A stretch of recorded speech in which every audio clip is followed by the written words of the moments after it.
We call it a new form of evil on the world. It's never been done by any government in the past, to take a large group of its own people and say, we're going to kill you without any kind of a trial, and we're going to sell your vital organ parts.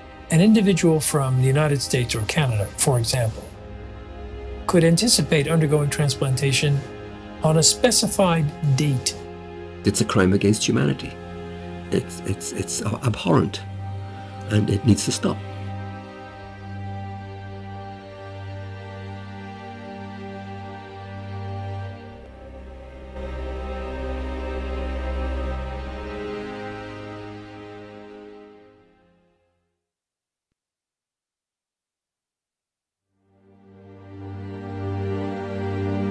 If you're going to go to China and you're going to get a liver transplant during the 3 weeks you are there, then that means someone is going to go schedule an execution, blood type and tissue type the potential executee, and have them ready to go before you need to leave.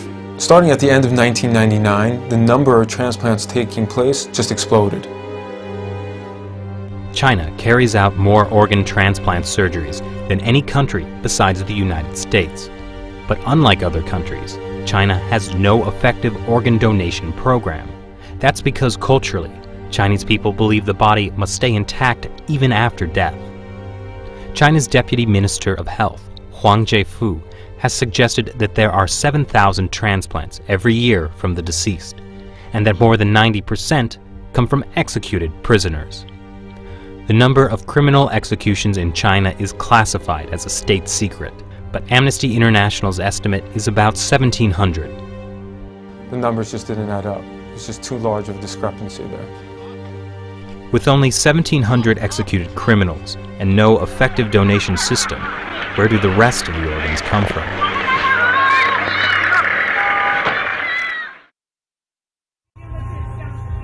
Zhao Shuhuan was put in a Chinese labor camp because she practices Falun Gong. 我每到一个劳教所，他都会让我们检查身体，给我们抽血验血。每个劳教所都是。 We estimate that in the period between 2000 and 2005, there are 41,500 transplants which have no other explained source. I'm absolutely convinced that over a long period from 1999 onwards, organ harvesting from prisoners has been taking place, especially with Falun Gong. 他领了到他那个马三家教养院有医院呢。 那个医院就是做我真理解好像就是验尿啊抽干咳。 Doctors would come into the camps, they would look in their eyes, they would examine their organs with ultrasound and the like, and they were the only people in these camps who were medically examined thoroughly. In 2006, two Canadians, international human rights lawyer David Matas and former Secretary of State for Asia Pacific David Kilgore, started to investigate allegations of forced organ harvesting in China. They found at least 52 points of circumstantial evidence, including websites of Chinese hospitals offering matching organs in less than a week. It's just not possible unless you have an unlimited source of organs. And these are people who are alive. We're talking about live donors. The actual transplant surgery itself was the form of execution.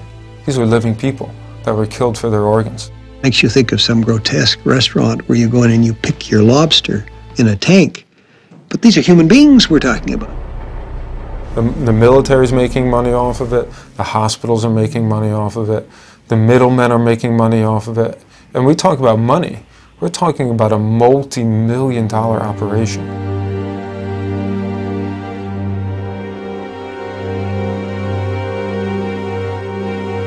Journalist and author Ethan Gutman decided to carry out his own independent investigation. We had witnesses of disappearances, people who'd been examined and then had disappeared, busloads, entire prison wards which had been emptied out. The signs began to look like something much, much bigger. Like Tibetans and house Christians, millions of Falun Gong practitioners are being persecuted in China for their beliefs.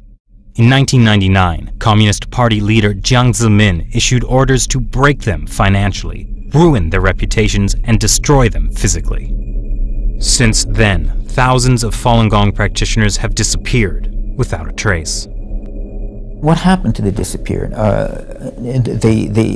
As far as we know, they're still there in these camps. Many of them been killed through organ harvesting, but the rest are still there, and they're the organ data bank for China. Around 1999, there were around 150 transplant centers. 6-7 years later, they had 600 transplantation centers.